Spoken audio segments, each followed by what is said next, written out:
En este ejercicio nos piden calcular el campo eléctrico en un punto P que se encuentra a lo largo del eje perpendicular de un plano infinito a una distancia X, el cual posee una densidad de carga superficial uniforme más sigma. Para calcular el campo eléctrico en este ejercicio, vamos a utilizar un disco como el ejercicio anterior. Pero en vez de tener un radio R, utilizaremos un radio infinito para poder abarcar la totalidad de la placa, ya que podemos extender el área del disco tanto como el área de la placa.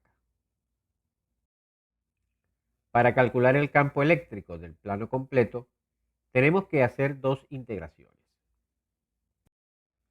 La primera integración para barrer la carga de Q alrededor del anillo, con el fin de obtener la contribución al campo de un anillo en particular. Y la segunda integración para sumar las contribuciones de todos los posibles anillos, desde el de radio cero hasta el de radio infinito. Pero antes de comenzar a realizar los cálculos, tengamos presente lo siguiente. La construcción del anillo nos permite esquivar ingeniosamente la primera integral. Como analizamos anteriormente en el disco de radio R, todas las partes del anillo están a la misma distancia, por lo que cada dq genera un campo de igual magnitud sobre el punto P.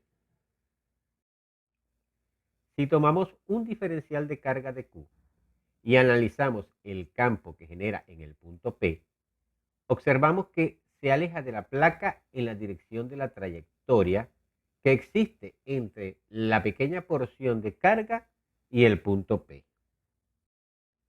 De igual manera, si tomamos otro diferencial de carga, pero opuesto simétricamente al anterior, notamos que también crea un campo eléctrico saliendo de la placa, pero en la dirección del segundo diferencial y en el punto P.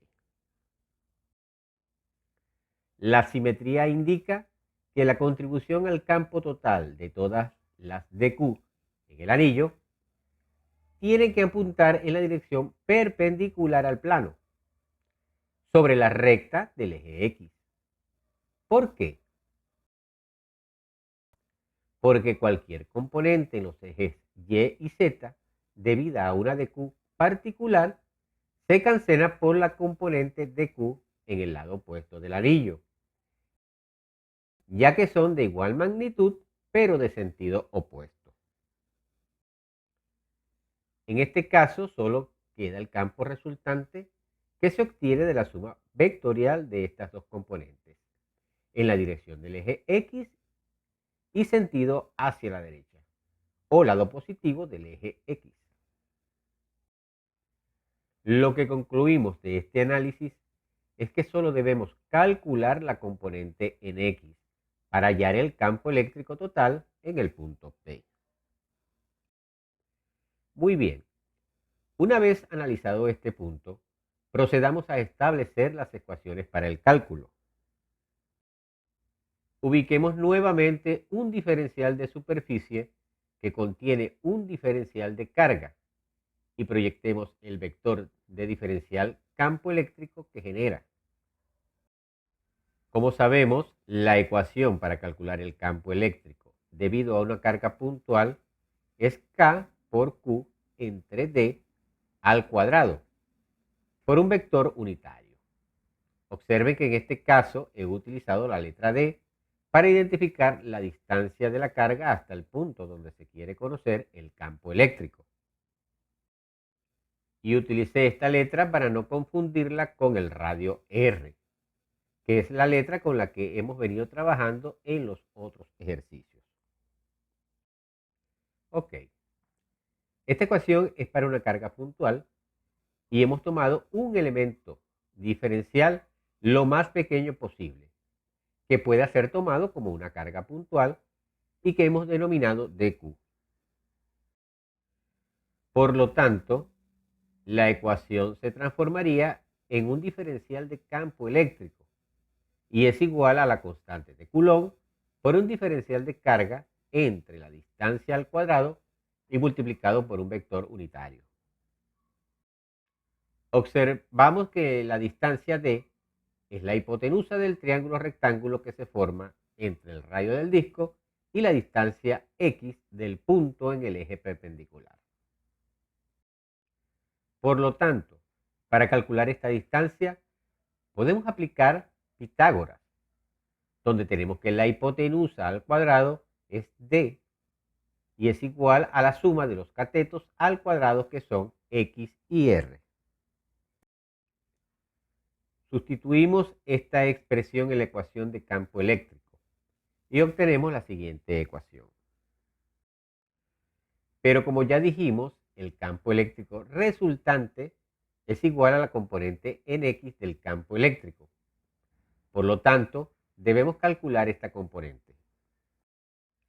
Entonces trazamos la proyección del vector campo eléctrico sobre el eje x, y entre estos dos vectores se forma un ángulo que denominaremos θ y que nos permite, aplicando la razón trigonométrica del coseno de este ángulo, obtener dicha componente.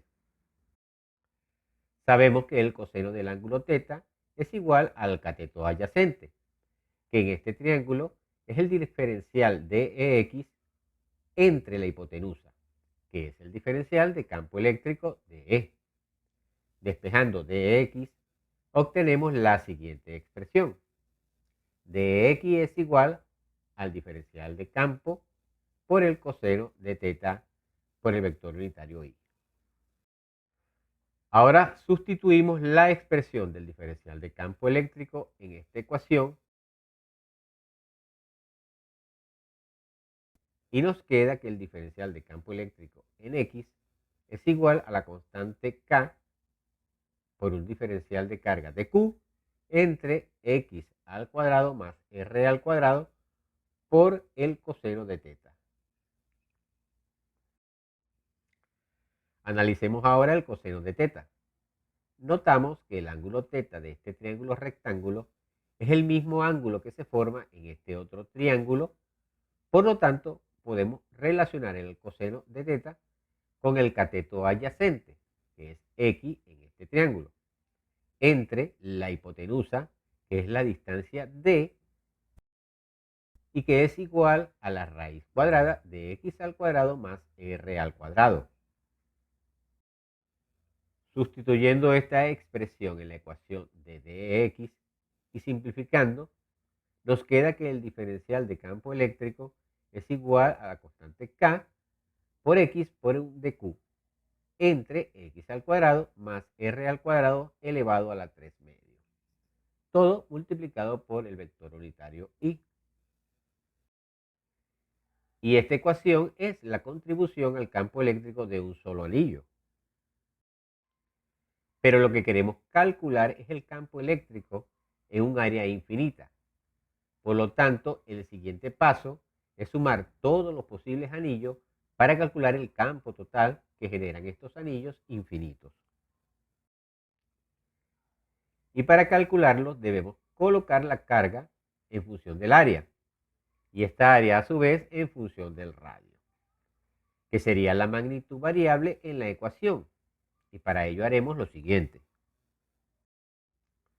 Sabemos que el plano tiene una densidad de carga superficial sigma y es igual a la carga Q entre el área de la placa.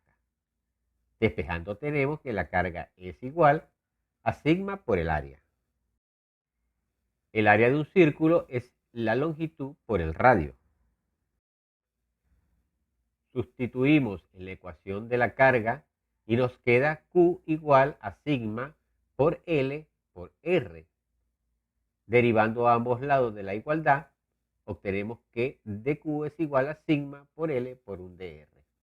Pero la longitud de la circunferencia es igual a 2pi r, quedando el diferencial de carga igual a sigma por 2pi r de r.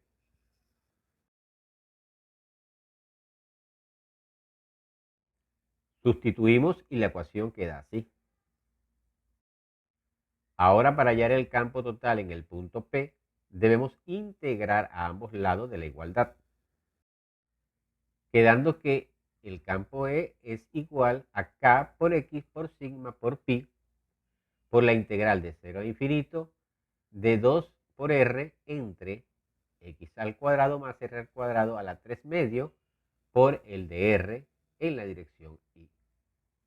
Los límites de integración van de 0 a infinito porque el área del plano es hasta el infinito.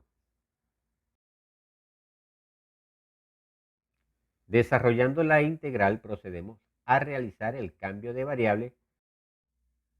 Para ello, y diremos que u es igual a x al cuadrado más r al cuadrado. Y derivando a ambos lados de la igualdad, obtenemos que du es igual a 2r de r, porque x al cuadrado es una constante, por no ser función de la variable r. Y la derivada de una constante es 0, y la derivada de r al cuadrado es 2r. Reacomodando la integral en función de la nueva variable, tenemos que 2r de r es igual a du, y lo sustituimos en la expresión, y en el denominador reemplazamos la expresión x al cuadrado más r al cuadrado a las 3 medios por u a la 3 medios. Podemos subir al numerador la expresión u a la 3 medios como u a la menos 3 medios multiplicado por du. Ahora podemos resolver fácilmente esta integral, ya que sabemos que la integral de u a la n es igual a u a la n más 1 entre n más 1, donde n es igual a menos 3 medios. Por lo tanto, la integral de 0 a r de u a la menos 3 medios de u es igual a u a la menos 3 medios más 1 entre menos 3 medios más 1. Y resolviendo nos queda que el campo eléctrico total es igual a K por sigma por pi por X por menos 2 entre la raíz de U. Esto es la dirección Y. Ahora procedemos a colocar la ecuación en función de la variable anterior, sustituyendo la variable U, obteniendo como resultado que E es igual a K por X por sigma por pi, que multiplica a menos 2 entre la raíz cuadrada de x al cuadrado más r al cuadrado, evaluado los límites de 0 al infinito. Evaluando los límites, tenemos lo siguiente. Para el límite superior, cuando r tiende al infinito, su valor en la ecuación se hace muy grande con respecto a x. Por consiguiente, 1 dividido por un número muy grande tiende a 0. Entonces, esta expresión vale 0. Menos la evaluación del límite inferior, donde r es igual a 0, quedando la expresión como menos 1 entre la raíz de x al cuadrado. Y al multiplicar por el menos queda positivo. Reacomodando la ecuación, tenemos que E es igual a 2K sigma pi por x entre la raíz de x al cuadrado por el vector unitario y.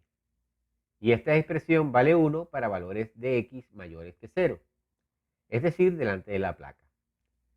Si queremos conocer el campo en la parte posterior, es decir, x menor a 0, su campo será negativo. Sustituimos el valor de K en la ecuación, quedando el campo eléctrico igual a 2 sigma pi entre 4 pi épsilon sub 0. Simplificando este 2 entre este 4, da un medio y este pi se cancela con este pi.